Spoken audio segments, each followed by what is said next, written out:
Hola, este es el cuarto video correspondiente a la presentación de sistemas basados en inteligencia de enjambre. En este video vamos a hablar del algoritmo basado en hormigas. Este algoritmo fue uno de los iniciales de inteligencia de enjambre. Fíjense que es del año 91, el primero era del 95 y el otro era del 2005. Entonces, fíjense que es uno de los primeros. Y la leyenda dice que uno de los autores se inspiró para armarlo viendo cómo hacían las hormigas en la búsqueda de alimento. Entonces vamos a ver cómo funciona eso. Nosotros tenemos una hormiga que vive en un hormiguero y que también sale a buscar comida dentro del parque. Ahí va a tratar de encontrar las plantas esas que se ven por ahí. Entonces nuestra hormiga se va a mover medio al azar y va a encontrar una fuente de alimento. Cuando vuelve con el alimento, lo que va a pasar es que va a volver por un camino y va dejando un rastro de feromonas. Ese rastro de feromonas lo que va a producir es que otras hormigas se sientan atraídos a pasar por ahí. Entonces, si alguna hormiga dice, bueno, yo voy a volver por otro camino porque me siento atraído, pero de todas maneras puedo elegir ir por otro camino, también va a dejar un rastro de feromonas porque está volviendo con alimento. Lo que va a pasar después de que muchas hormigas vayan y vengan desde el hormiguero a la fuente de comida y vuelvan de la fuente de comida hacia el hormiguero, que el rastro de feromonas en ciertos caminos cada vez va a ser más fuerte, mientras que en otros tal vez sea más tenue. Con el tiempo, a su vez, lo que puede llegar a pasar es que las feromonas se empiezan a evaporar porque es un producto químico.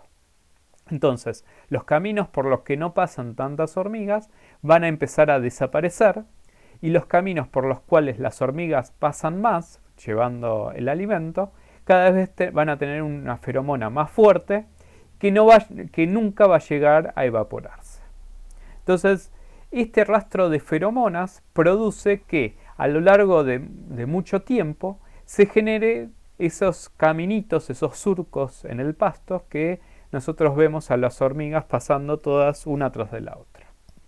Ese caminito generalmente va a ser un caminito óptimo o aceptable para ir desde el hormiguero hasta la fuente de comida, porque las hormigas no son tontas y no van a caminar de más para llegar a la fuente de comida, van a tratar de encontrar el mejor camino. Entonces, el algoritmo basado en hormigas nosotros lo podemos usar para problemas de búsqueda. Entonces, un problema de búsqueda es un problema donde yo quiero ver cómo ir desde un punto A hasta un punto B, considerando ciertas restricciones. Por ejemplo, acá en este laberinto que acá la pobre chica tiene que recorrer para rescatar al hermano. Ese tipo de problemas es un tipo de problemas que generalmente se aplica para recorridos de autos, de camiones, de llevar mercaderías de una ciudad a otra, o mismo una persona que quiere ir dentro de una ciudad desde un lugar A al lugar B. Pero también se aplica para redes de telecomunicaciones. Entonces, los algoritmos basados en hormigas también los podríamos usar para hacer el ruteo de paquetes en una gran red WAN. Y lo que va a pasar es que ahí vamos a generar un rastro de feromonas virtual para tratar de unir los distintos caminos y de esa manera indicar qué tan bueno es el camino. Lo que tiene de interesante además el algoritmo basado en hormigas, que además de que trata de encontrar el camino óptimo, un camino muy aceptable, es que es dinámico. Si de golpe un arco que une dos puntos, por ejemplo, corta la conexión entre estos dos puntos, lo que va a pasar es que las hormigas que simulan pasar por esos caminos van a ver que no pueden pasar por ahí y van a tratar de encontrar un desvío para llegar al mismo lugar.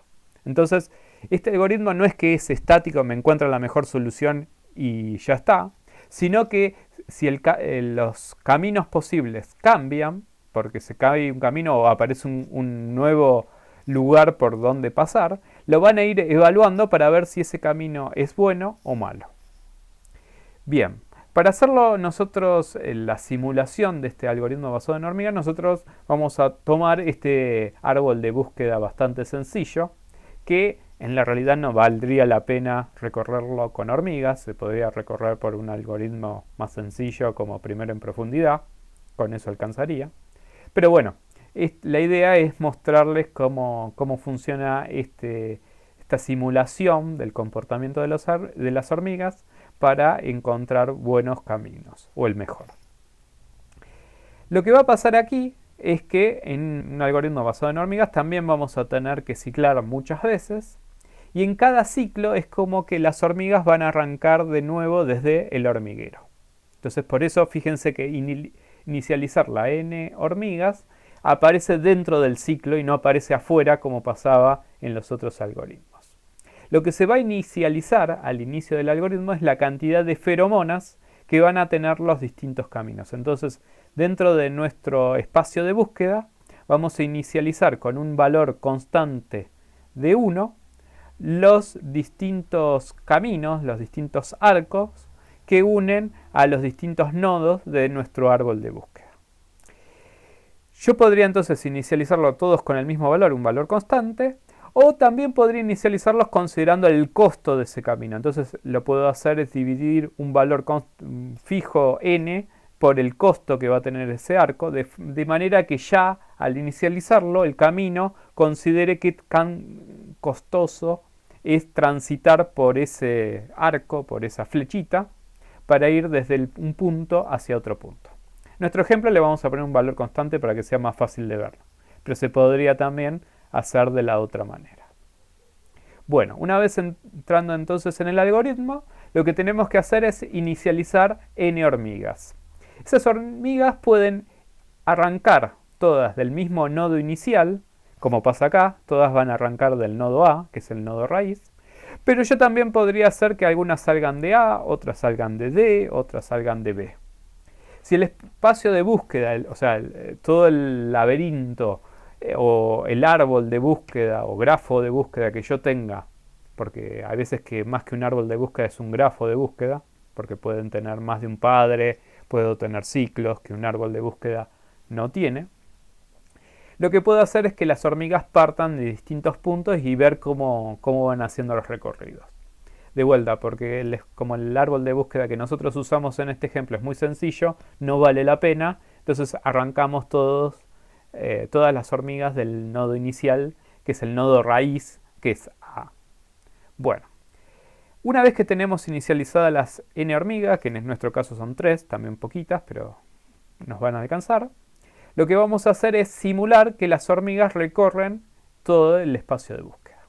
Lo que va a pasar es que cada vez que una hormiga llega a una intersección, que en este caso va a pasar en cada uno de los nodos, por ejemplo, cuando la primera hormiga sale de A, va a tener que ver si va para B, va para C o va para D. Entonces, para elegir eso, lo que va a usar es un método parecido al método de ruleta de algoritmos genéticos. Lo que va a hacer es generar un random, y ese random lo va a comparar con la probabilidad que va a tener los 3 posibles caminos. La probabilidad de que le convenga ir por B, que le convenga ir por C o que le convenga ir por D.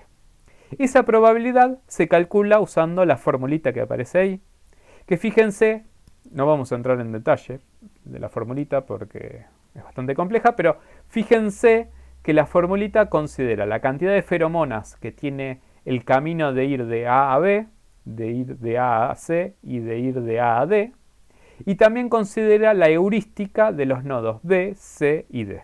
Entonces, al hacer la simulación del recorrido de las hormigas se van a sentir atraídas a que vayan por los arcos que tengan más feromonas y también los nodos que tienen mayor valor heurístico. Como nosotros acá estamos mostrando el primer ciclo, obviamente que se van a sentir más atraídos por el valor heurístico que las feromonas, porque las feromonas en todos valen lo mismo. Pero podría pasar que después de varios ciclos, las feromonas tengan más pesos que el valor heurístico. Entonces, lo que vamos a hacer en nuestro ejemplo es simular cómo la primera hormiga va a recorrer. Y lo mismo con las otras. Fíjense, hay algunas que se fueron directo por el camino de B, una se fue por el lado de D, una pasó por C y después se fue para B. Entonces fueron recorriendo hasta que llegaron al nodo solución, al nodo raíz. Cada hormiga va a finalizar su recorrido cuando llega a un nodo solución. un nodo raíz donde no puede recorrer más porque ya encontró una solución. Puede pasar que distintas hormigas encuentren soluciones distintas, eso puede llegarnos a pasar. En nuestro ejemplo, todas terminan en K porque es el único nodo hoja que es solución, el único nodo que satisface el problema, porque yo quería ir desde A hasta acá. Bien, una vez que entonces que finaliza el recorrido de cada hormiga, lo que hace el algoritmo es actualizar la cantidad de feromonas. Para actualizar la cantidad de feromonas, considera todas las hormigas que fueron pasando y recorriendo desde un nodo hacia otro nodo y va simulando que fueron dejando una cierta cantidad de feromonas y a su vez va a considerar la evaporación de las feromonas, o sea, los caminos por los que pasan las hormigas van a mantener feromonas. Los caminos que las hormigas dejan de transitarlos, la cantidad de feromonas va a empezar a bajar, hasta que llegue a un valor muy chiquito. En nuestro caso, supongamos que nos quedan estos valores. Una vez que hacemos esto, lo que hacemos es identificar cuál es el mejor camino, que generalmente es el camino que tiene mayor cantidad de feromonas. Entonces, nuestro algoritmo va a ciclar muchas veces, de acuerdo al criterio de paro. Acá nuevamente puede ser cantidad de ciclos, tiempo, o que me encuentre un camino que tiene una cantidad de recorridos que yo considero aceptable. Entonces ese también podría ser un criterio de paro. Y si no, vamos a seguir ciclando. De ciclar muchas veces, lo que nos va a pasar es que al final el camino que tiene mayor cantidad de feromonas va a ser el mejor camino para ir desde el punto de origen, en este caso A, hasta el nodo solución o destino, que es K. Bien, fíjense que es bastante sencillo en la manera que trabaja. Y de la simulación, con mucha cantidad de ciclos, se encuentra para árboles de búsqueda o grafos de búsqueda muy grandes, caminos muy buenos. Algunas observaciones de este algoritmo. Dice, se puede utilizar sobre todo para problemas de búsqueda, también existen variaciones que se pueden aplicar para problemas de optimización, como les comentaba antes. Cada nodo inicial debería tener la misma cantidad de hormigas al inicializar, al arrancar. Eso sí parten de nodos distintos, si parten todos del mismo nodo, obviamente que van a todas tener la misma cantidad de hormigas. La cantidad total de hormigas n debe ser proporcional a la cantidad de nodos existentes, o sea, lo mismo que nos pasaba con los otros algoritmos, si el grafo de búsqueda es muy grande, me conviene usar más hormigas. Si el grafo de búsqueda es pequeño, no me conviene usar tantas hormigas porque se vuelve un problema de búsqueda exhaustiva, estoy probando demasiado y evaluando demasiado, ahí me puedo usar menor cantidad de hormigas. En la fórmula que nosotros habíamos visto que se usaba para que la hormiga determine si va a ir por un nodo o por el otro, el que calculaba la probabilidad, se usan dos coeficientes. Alfa, que es el coeficiente de feromonas, que lo que indica es cuánto la hormiga se va a sentir atraído hacia la feromona, generalmente tiene un valor de 1. Y el beta, que es el que indica cuánto peso va a tener la heurística, cuánto se van a sentir atraídos a ir al nodo con mejor heurística. Ahí generalmente se le da un valor mayor, porque al principio va a pesar más la heurística que las feromonas. Pero bueno, se pueden también poner otros valores. Después hay un coeficiente en la fórmula que se utiliza para actualizar la cantidad de feromonas de cada camino. Y ahí se usa este coeficiente pi, que es el factor de evaporación de feromonas, que dice que debe encontrarse entre 0 y 1 y que generalmente tiene un valor de 0,5. Y por último dice, para generar mejores resultados, algunos algoritmos consideran el mejor camino global al momento de actualizar la cantidad de feromonas, o sea, el mejor camino de todos los recorridos que se hicieron en todos los ciclos, mientras que otros hacen dos tipos de actualización, primero uno local y luego uno global, o sea, primero actualiza el mejor camino de este ciclo y después también actualiza el camino del mejor de todos los ciclos. De manera que el mejor de todos los ciclos siempre se mantengan y aparezca cuando el algoritmo finaliza. Bueno, con esto entonces finalizamos con los algoritmos de inteligencia de enjambre que vamos a ver. En el próximo video vamos a ver algunos ejemplos de aplicaciones de estos algoritmos para resolver problemas. Hasta luego.